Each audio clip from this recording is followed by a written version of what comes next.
বন্ধুসকল আপোনালোকে চাই আছে এডুকেটৰ প্লাছ। আজিৰ ভিডিঅ'ৰ জৰিয়তে আমি এটি বিশেষ নটিচৰ বিষয়ে জনাম, যেটো শিক্ষক নিযুক্তিৰ লগত জড়িত 25 মাৰ্চ 2025 আহিছে, অৰ্থাৎ যোৱাকালিৰ এটো নটিচ হয়।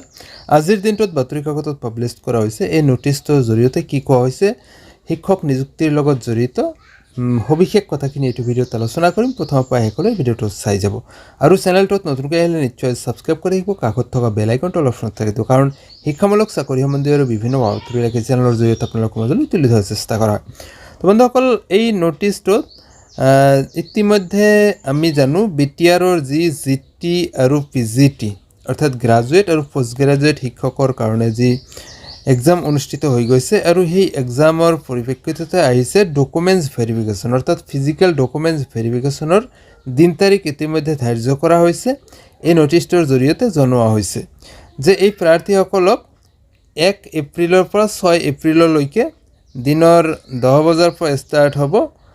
লোকেশ্যন দিয়া হৈছে Bodoland staff college, Bodofa cultural complex, যিখিনি ঠাইত এই প্ৰাৰ্থীসকলক মানে ফিজিকেল ডকুমেণ্টছ ভেৰিফিকেশ্যনৰ কাৰণে যাব দিয়া হৈছে। লগতে এটি এনেক্সাৰ 1 যিটো ৱেবছাইটত পাব আপোনালোকে, সেইটো ডাউনলোড কৰি পেলাই ফিল আপ কৰি লগত লৈ যাব কৈছে। তো ইয়াতে তালিকা দিয়া হৈছে, কেনেকৈ আমি চাম।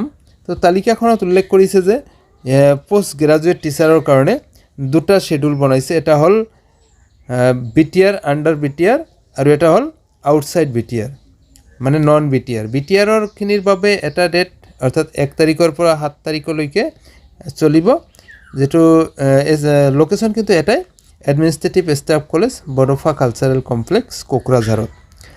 আৰু দ্বিতীয়তে আহিল 8 তাৰিখৰ পৰা 10 তাৰিখলৈকে নন বিটিআৰ যিখিনি কেণ্ডিডেট আছে তেখেতসকলৰ বাবে পোষ্ট গ্ৰাজুৱেট টিচাৰৰ।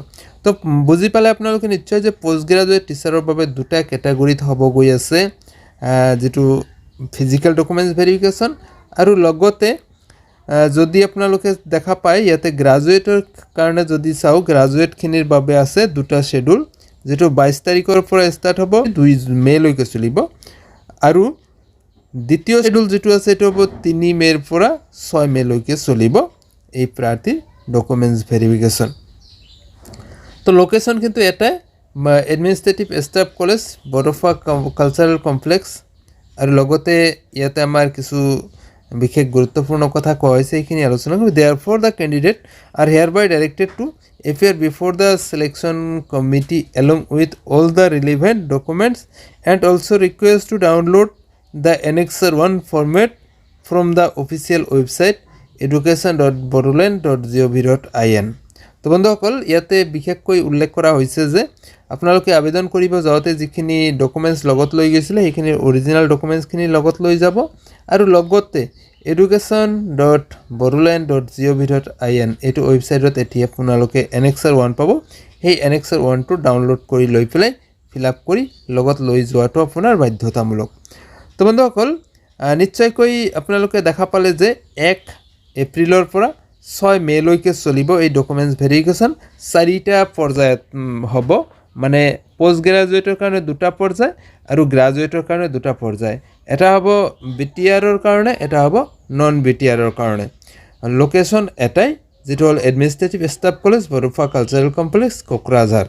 তো বন্ধুসকল, আজিৰ ভিডিঅ'ৰ জৰিয়তে আপোনালোকক এই কথাখিনি জনোৱাৰ চেষ্টা কৰিলোঁ। ভাল পালে নিশ্চয় লাইক কৰিব, যিমান পাৰে বন্ধু বান্ধৱীলৈ শ্বেয়াৰ কৰিবলৈ নাপাহৰিব।